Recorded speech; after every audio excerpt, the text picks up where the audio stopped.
I'm Shayna. I love dogs, I trip a lot, and I happen to have a knack for making pretty sweet videos for businesses. But the more videos we made, the more questions I got about how video and other content can be leveraged to make a bigger impact in their marketing. I mean, 44% of marketers say that producing content is their biggest challenge, yet content marketing is 62% less expensive than outbound and produces 3 times more leads. Now, I know a lot, but I certainly don't know it all, so I made it my mission to talk with content kings, queens, and bosses to learn as much as I could about crushing content marketing, and I'm taking you along with me. Welcome to the Content Coalition.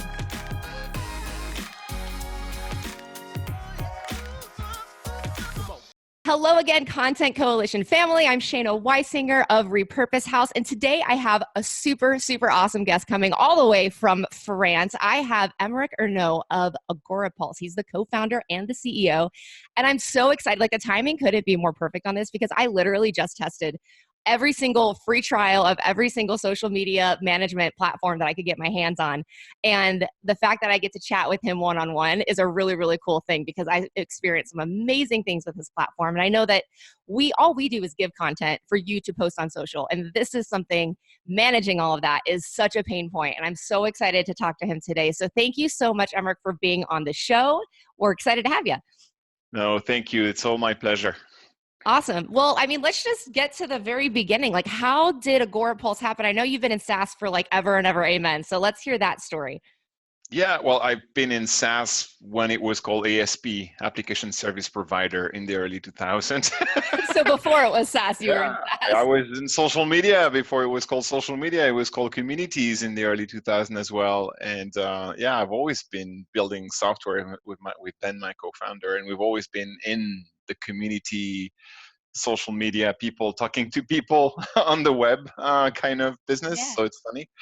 I like to say that I've failed much more often than I've succeeded, which is quite a thing that most entrepreneurs go through at least once in their lifetime. Absolutely.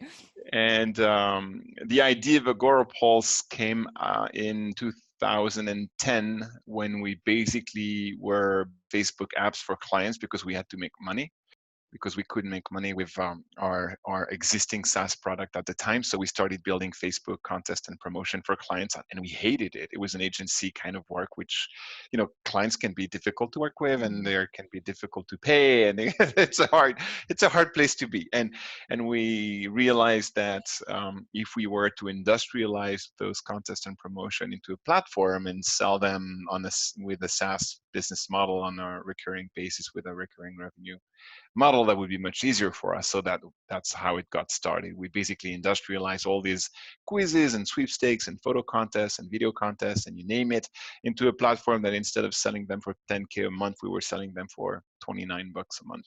That's how it got started. But then it kept pivoted and because we didn't love Facebook contest business model, so we wanted to be something people use every day, not twice a year. And we added Twitter and Instagram. It's a long story. No, I mean, a long story short, really, I'm sure. But like, the pivoting is something that's like I hear constantly with entrepreneurs, and it's something that like either they feel like weird about while it's happening, and then ultimately it ends up getting them to a really amazing platform or product or service that it's just been. I think pivoting is just honing it in, honestly. Yeah, and pivoting is basically adapting. It's basically being constantly adapting, because it's what building a business is all about. Your initial idea will be shit, and your second idea will be a little bit better, and your third idea will be, and then step by step you'll eventually get somewhere with something people want and are ready to pay for, and something that's quality enough. Yeah. But it's all it is to be creating a business. Like, very few people, and they're usually outliers, get it right the first time. Very few, if any. So absolutely. And even the ones who say that they got it right the first time, I'm like, did you though? Yeah. But we'll give you that one. But really, okay, cool. So what? It obviously wasn't an overnight success, right? You're saying that you had some pivots. How was that first year for you? The first year was a horrible struggle. Because the first year was basically the year 2012, because we really launched at the end of 2011. So 2012 was very difficult because we've been at it trying to get a successful business to pay ourselves some kind of salary, right, yeah. Get some kind of money. Right? Ben and I think we were still minimum wage level. And I told Ben when we launched AgoraPulse, I said, I want this to be much more successful than what we've been able to do in the past. So the goal I have, and we need to set a goal or shut it down. The goal I have is we have to be at $49,000 of MR in 12 months. So that means, the average selling price we're having now is $49 a month. So we need 1,000 clients in a year. It shouldn't be that difficult. And if we don't reach that goal, I give up. I just can't keep going, paying myself minimum wage. My wife is going to leave me if I stay in that position. Right. And funny enough, it took us 3 years to get to that $49K a month, not 1 year. So like it's set goals, but also be flexible on those goals. Sometimes they're not hard stop goals, They're just like, well, what I learned from that goal was as long as it's going up and to the right, and even if it's too slow, you're doing something right and keep pushing. So that's what I learned there. But that first year was basically seeing that we wouldn't reach the goal, and having to decide that I would be more patient than I promised myself I would be eventually. So yeah. Well, thank you for sharing that, because you hear all the stories about like the unicorns who in the first year they're doing, a million MRR. And if you feel like you kind of have to live up to those crazy expectations and goals, and to know that you guys are just rocking it right now. And it took longer than anticipated, or than at least the goal was to not be at minimum wage. It took 3 years instead of 1. And you guys are in great shape. You're doing awesome. That's something that not a lot of people share. So thank you for sharing that. Well, just to add a little bit more piece of context here, that will be interesting for the listeners. So it took us 3 years to get to $49,000 of MRR. As of today, it took us a month, and it takes us a month and a half to add $49,000 of MRR. Not even that. It's probably a month and a week or something like that. So it just gives you the that. You could be in a point in your life when struggle is so hard that you want to give up and jump from a bridge. Please don't do that. And then a couple of years later, things are completely different. So it's hard to keep that your feet on the ground and feel, oh no, it's not me. It's just a business. It's okay to fail. It's okay for this to be hard. Even though emotionally it's very difficult to stay calm and to stay focused and put while you're going through a struggle, but eventually you should, because things will get better. Eventually things will work out. Something will work out. Something will emerge from all that chaos and mess you're going through right now. That I got goosebumps when you were like, 3 years later, you're going to have no problem with that same amount. It's going to be that, a month and a half is that 12-month goal. That's incredible. Yeah. What was there a pivot point for you when it just kind of clicked, or how was it just a slow, long growth? Yeah, it's a slow, long growth. There are a lot of different small pivot points. It's the success is the addition of hundreds of different small things that you're doing right. It's at one point you got right. It's really the addition of a lot of very small good decisions. That's awesome. Okay, so with every one thing that we're implementing that's just a little painstaking, but we know it's a good thing, we know we're just inching our way up. Yeah. Cool. Awesome. Yeah, and each of those things are usually linked to very basic first principles, as we call them. Build a product that wow people.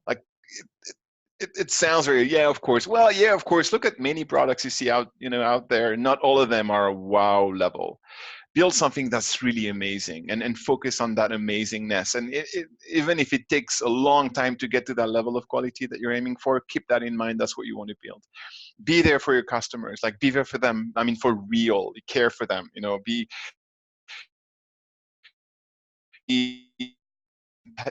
empathetic, whatever. Make them feel like they're super important for you. That's also something that in the long run will pay off. Those things are first principles. If you stick to them and you keep evolving and adapting, eventually something good will happen. That's awesome. Thank you for that. All right, well, let's dive into content. How's that sound? Of course. Yeah. Yeah. Absolutely. I love hearing the stories. So I can't help myself making the first 5 to 10 minutes on that. So thank you for sharing all of that. But we are the Content Coalition, so we may as well talk a little bit on that. So what role, for those that don't know what AgoraPulse is, can you give me just a brief rundown on what you guys do, what your unique selling point is, and then how content plays a role in it? Of course. So the name of the category is social media management tools. That's easy. I think most people know what that's about. Probably most people know the leading tool in that space, which is Hootsuite. And basically our unique value prop and what we think sets us apart is we really are turning social chaos into something easy to manage. That's the main thing. So, and I'm mentioning Hootsuite because I don't think Hootsuite is doing a great job at that, and I think that's a problem, and that's motivating me to keep pushing with our project. Is Hootsuite is creating chaos out of chaos, but it's still a bit chaotic. Where we really are trying to make social, which is chaotic, and we all agree on that. Absolutely. Easy to read, easy to manage, easy to reply to, easy to measure, easy to everything. There are a lot more we can do. We're not there yet. We're not perfect, but I think we've done a pretty good job at being ahead of the curve at delivering on that value. Awesome. Great. So then, when it comes to content marketing, what to you, especially on social, obviously, since that's the space you guys play in, what makes a successful content marketer? Like what, obviously there's so many aspects that go down when it comes to content, but specifically for social, what do you think is helpful in people's success? What makes a content marketer be successful? On social? Like, what do you On think about, social. yeah, what do you think about their social media strategy or their content is like the driving indicator of whether they're going to be successful? I mean, honestly, I think what makes content successful generally also works for what makes content successful on social. Um, it, it it's just a matter of formatting, and it's just a different format, shorter, different types of pictures, different types of shorter video, shorter amount of text, whatever. But at the end of the day, what makes content successful, and it when people stumble upon it on their feeds, because that's how it works. Like feeds are moving very fast. They're like, oh, interesting. What is this? And how many times a day do you look at your feeds on social and stumble upon something that comes from a business and you're like, oh, interesting. What is this? How many times a day? Not often, right? Right. And that's success. So it's hard. It's a very high bar. It is. It is. Yeah, it is a very high bar. But I keep telling my team this is the bar we're aiming for. And obviously, not everything that we're going to produce is going to be that at that level. But this is the level we're aiming for. And once they have that in mind, they know they have a high bar, and they're thinking harder, and they're thinking more about, okay, how can we make that piece of content at that level? How can we make it that people want to stop doing what they're doing and spend 5 minutes reading it or watching it or listening to it? And yeah, that's my level of expectation. So it's pretty high. No pressure to the team, right? And it was mine when I was creating the content myself as well. Right. I love creating content. Unfortunately I can't do it anymore because Yeah. being a CEO, which is an awful job for those who knows what it is, it's a very difficult job. We have a few fun things to do and a lot of not fun things to do. But when I was creating the content and doing support and doing sales, and when I was doing everything in the early days, the content creation part was really something I enjoyed doing What was your because it's favorite type of content? I like writing more than anything else. I don't think I'm a good person on video, really. I mean, I know people who are much better than I am on video. So I like think I you're didn't great. feel I didn't feel comfortable enough to do video. And at the time, it was 2012. Remember, that was 7 years ago. So at the time, like video was not as big as it is today. I have someone in my team who is amazing at podcasting because his voice is like out of this world. I'm not, so I wouldn't do that either. But I used to be a business lawyer. I didn't say that in the introduction, but Okay. so writing was part of my craft. Like Yeah. writing and convincing and articulating my thoughts stuff was something I enjoyed doing. So yeah, and I started our blog, which was probably the only reason why we went from 0 to 1 million euros or dollars of ARR. That was the blog. That was our first content marketing initiative. And obviously, I did a lot of promotion, a lot of sharing. I did a lot of um, sharing it with influencers in the space who then shared it, and day after day, after month, it became a credible blog in the ecosystem, and it worked well for a long time, and then it kind of stalled. It kind of flattened in terms of traffic and clicks and conversion to free trials and so on and so forth. And it flattened for a long time. So it was doing its job, and it was, so just so people know, it was really what worked in 2012, and between 2012 and maybe 16, a how-to blog, Yeah. how-to kind of content, how do you do this, how do you do that, how do you get more followers on Instagram, how to use hashtags on Instagram, all that kind of content, which became very, very common and very, very competitive. There were a ton of blogs doing that. So one day I came to the office and I said, okay, this blog is fine. We're going to maintain it and keep it because it's doing its job, and I think it's worth maintaining. But we need to create something that when we create the content, we feel so proud of the content we created that we want to tell all our friends. And let's be honest here. When we look at our blog, we wouldn't tell all our friends about each blog post that we're publishing there. It's good content, but it's not great enough for us to feel like I have to share that with all my friends. And that's how we came up with the second blog that we launched at the end of 2016, which is the Social Media Lab. And the Social Media Lab came out of that idea that it has to be amazing, it has to be unique, nobody else should have done that, and it has to bring so much value that eventually people would be ready to pay for a subscription to get the value that they're getting out of the content. And we completely changed the game we were playing at, because I think the cost per blog post on the initial blog was around $300 and $350 per blog post, and the cost per blog post on the lab was around $4,000. Like it was completely so it's not the kind of thing you can do when you start, or you have to do it yourself as a founder, and that's very, very time consuming. And so people can understand what it is. We're basically running A/B test on social media. Do you get better results when you use 10 hashtags on Instagram or 30 hashtags? Like, this is it's probably a question nobody care about apart from social media managers and people doing a lot of Instagram. Right. But a lot of people are saying, well, I read here and there that hashtags are very important on Instagram. How should I use them? How many of them? I don't know. And then people start, claiming things, but there's no data. There's nothing backing it up. So that we said, okay, we have to backdate things up with data, and that's tremendously time consuming to do. Sure, absolutely. But for me, it's like when I find articles that are like, oh, we think that it should be this way. It's like, if I don't see any data on an article or on a blog post, it's like, it's irrelevant to me, because where are you getting the information? You know what I mean? Yeah. So to me, that is like, you were like, oh, we do everything's A/B tested on, or we're testing everything on the hashtags on, like, I was nerding out while you were talking about that. So like, it's amazing that every single post on your lab is all data driven. That gets me real excited. But it's very hard to create. So Sure. it's really another level of commitment to content, basically. And it has to be embedded in an overall strategy. So, and the overall strategy we have for this, obviously, there is the podcast, as you know. We also have a live video on YouTube and Facebook once a week with Owen Video and Scott.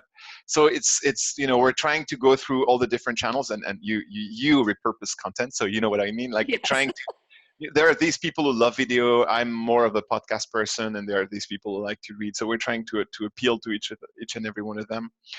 And the main so we were talking about success for a content marketer. The main element of success, and it's hard because it's very subjective and hard to measure, is like, we want to be a thought leader recognized by our peers. I mean, the people who are also thought leaders in the social media management space. So once someone like Michael Stelzner, who is the founder of Social Media Examiner, writes to Scott and says, I love what you're doing, I listen to every episode, that's a win. How do you quantify that win, or put a dollar amount behind it? It's impossible. Right. But for me, that was the goal. The goal was people who matter in this ecosystem. I want them to enjoy that content and be basically willing to subscribe to the newsletter or the podcast. That will be the win. And then we're also repurposing that content in conferences. So we have Scott and Richard going to every social media conferences they can go to, and speak about the most incredible test that we've run. So there is basically a strategy to repurpose, or cut this content into pieces and redistribute that content into as many formats as we can, to eventually build awareness about this is who we are, And we start that first contact by giving you something for free that we think is amazing and we hope is going to be helpful. And that help creates that first point of contact with potential clients and prospects and people who get interested in our brands and what we do as a company. Yeah, absolutely. One thing that I find interesting is that people are afraid to like really dive into content sometimes because it's not an immediate return. Like it's a long-term game and you have to consistently be putting out quality content in order to see return. And one thing that you said that was really important about it is that it has to be a part of an overall strategy. Like you can't just throw content out there and hope that it's going to bring in revenue. Like there has to be intention with everything, like a start point and where you lead them to and how you end up turning them into a client that's excited about what you're doing and the content you're putting out there. So is that something that you see missing in people's strategies, or is it something that people are pretty consistent with when they do it well? It's so hard to think long term. It is so hard. And at the same time, it's the only thing that matters. Short term doesn't exist. Short term is, oh, that's gone. Short term is finished. It's already gone. It's already behind us. If you think short term, you're missing on the real thing, on the big picture. The big picture is you want to build something that people care about, and people don't care about short-term things. It's hard because as an entrepreneur, you're struggling. It's difficult. You need to make money. You want to see money coming tomorrow and next week and next month. And you want it deep inside. That's what you want. And your team wants that. And everybody wants that. And they want their KPI go up and stuff. But as a founder and an entrepreneur, it is your duty to tell people we invest in the long term. We're in this game for the next 5 to 10 years. This is what really matters. Is not what's going to happen next month. It's what's going to happen next year and the following year and so on and so forth. And to get where we want to get in 2 years, this is what we need to do. What we need to do now and next month. And we know it's not going to pay off now and next month, but in 2 years, this is the goal we have for this thing. So yeah, it's the hardest thing to do. Playing long term and realizing that closing your eyes and say it's okay. I know it's not going to work now, but I know it's going to work in 2 years. just closing your eyes and rocking in the corner. And running. I know it's going to work. Convinced that it's the right thing to do, and if you're convinced that it's the right thing to do, and obviously don't be stupid and convince yourself with things that are not the right thing to do, because you're good at convincing yourself. But if you're really deeply convinced that this is the right thing to do, keep doing it and doing it consistently, and eventually something will happen. How big will it be? You never know. But if it is deeply the right thing to do, good things will happen out of that and out of a good content strategy. Absolutely. I mean, and offering value in general is always the right thing to do. It always works out eventually. It's hard because it's super hard to track. It's almost impossible. It's close to impossible to track. But think about your own experiences when you're buying things or you're recommending a brand or a tool. And think about all these times, and it happens to me a lot, where you recommend something because you love what they put out in terms of blog posts and how they tell their story, and you relate to the people, and you like the podcast that they have. I recommend a ton of products I don't even use, but I love what they do on their podcast, on their blog, and on their videos, and I relate to the people behind the story, and I want to say, hey, you know what? I use Intercom, but check out this one because I like their podcast.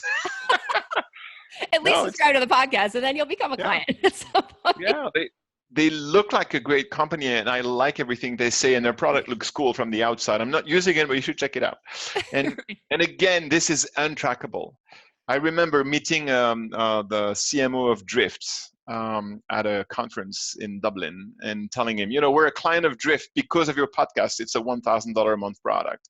And so he did a video. I have to share that with my team because, they don't trust me. Then when I tell them we make clients doing a podcast, but it works, but it's untrackable. So. Yeah. Well, it's funny because one of our clients, he's actually a good friend of mine. He's always like the first client in anything that I do, which is he's one of the best. We did a case study with him because he uses HubSpot to track everything. So he was actually able, because imagine how hard it was for us to be like, how can we even get like real data on a content strategy working? So he was able to pull real data from one campaign about one piece of long form content he creates, and like befores and afters on, granted it was specific to repurposing content, so there's that, but also he has all the data on all of his long form content and how it actually converts. And it was pretty cool to see, but that's so hard to find.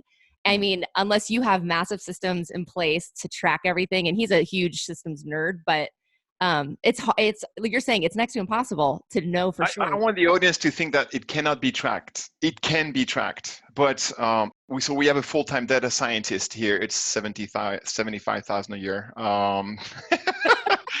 And we hired him like a year ago or a year and a half ago. So before him, we had nothing. Now we have a system we have a data warehouse where we're probably spending 7-8K a month to get data, well organized and pushed into the right system. So it is incredibly expensive to be able to track these things. And even when you have all these incredibly expensive systems, you cannot track everything. Like me listening to their podcast and telling a friend at a dinner that you should test this product because I like those guys. This, whatever system you have in place, will not work. I remember running a Facebook ad campaign targeting Mexico and looking at the pixel conversion and revenue conversion and seeing nothing. And then looking at my monthly recurring revenue having a spike right after I started the campaign. And so I say, okay, so the pixel cannot track conversion that tell me this is working. But when I look at because I'm only targeting Mexico, so it's very, very constrained in terms of territory. So when I look at my general monthly recurring revenue, it's kind of the same. And when I just focus on Mexico, there is a spike. And the spike for the 2 months of the campaign I was running, was not said, okay, something is going on. People are talking to their colleagues at the office because they saw the ad in the bus. Or, I mean, there is something untrackable that's happening behind the scene that my Facebook pixel cannot track, but it's happening anyhow. So it taught me not everything can be tracked, or it may be tracked, but then you have to, okay, let's do France only and see how France is doing in terms of revenue next month or that kind of stuff. So it is not impossible, but it's hard and it's expensive. Well, right. I mean, a testament to how well it works is that you're willing to put the budget into the data guy who's running all of it and all of the testing and all of the monthly costs. Like the fact that you're willing to put that much into it means that you're already seeing unproven results that matter. So then now it's just attaching as many numbers as you can, which are still kind of fluid. Juggling. Yeah. And in the early days, you don't have that money, so you have to go with your guts. Absolutely. And I mean, we're in year one, so I get that. That's exactly where we're at. And a lot of it, for us is relationship building too, right? So like I get to talk with awesome people like you, and I get to still give value to people. So like there's, I'm assuming and I'm hoping and I believe truly that this conversation will help people in their lives, and in their marketing. Not just, I mean, for me, we talked a lot about business in general and like the entrepreneurial journey. And it's not like based on this conversation, I don't want to now be like, okay, what's a great social media calendar strategy? Like go to the social media lab that they are spending all of this money to create, to learn, all of those types of strategies. But like these types of conversations to me are so valuable, not just to me, but like to anybody who is going through the same thing, who wants to listen. And I see that as a long-term win because I get to now log these in the vault of forever for everybody to listen to and share. True. Yep. So one thing that we always ask everybody at the very end is, in 48 hours, what is one thing that somebody who's listening or watching can implement in their strategy, in their lives, in their business? I mean, I know we kind of went all over the place. So just something that they can do without a team in the next 48 hours.